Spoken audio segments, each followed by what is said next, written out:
Today I want to talk about Franz Jägerstätter.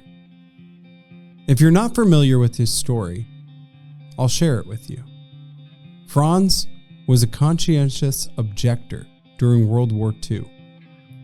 He was born and raised in Austria, and at a young age met a woman who he fell deeply in love with. The two had a family and a few children. And, of course, Franz loved his country. And yet, when World War II broke out, he was against helping and fighting for Hitler. He didn't agree with Hitler's policies, his hatred for the Jewish people, his disdain and hatred for many Christians and Catholics. And he knew that it was in his best interest to not fight and to instead work against it, to be in objection. He saw what Hitler was doing as a moral evil, and so because of that, he could not participate.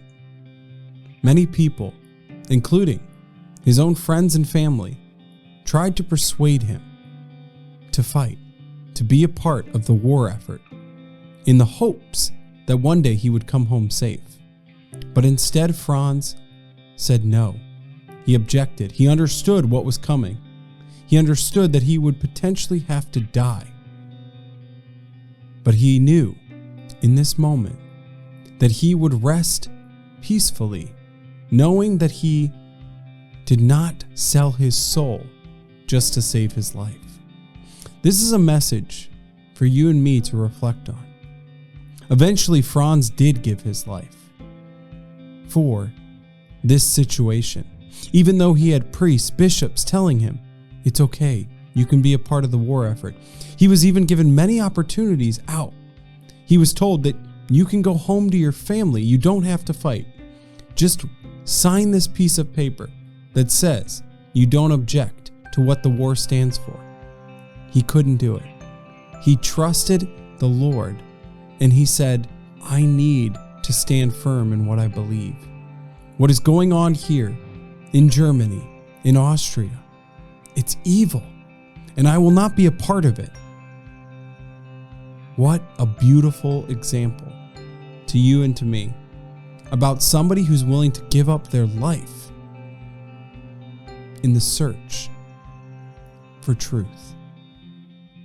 I want you to reflect on that, especially as it relates to today's first reading.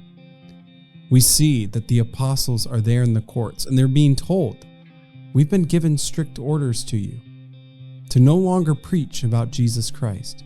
How do they respond? They say we must obey God rather than men. We must obey God rather than men. This was the same message that Franz went about preaching and saying. He understood that he needed to obey God instead of man. And it cost him his life. And of course, we too know that many of the apostles lost their lives as well, sacrificing for the Lord.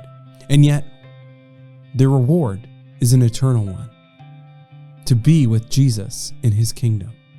And I promise you this is a much better place than where you could end up if you're not willing to be courageous and stand up for truth.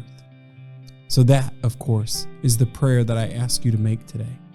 Say, Lord, give me the courage to defend you in all circumstances, to choose you over anything else. And Lord, I do believe. Help my unbelief.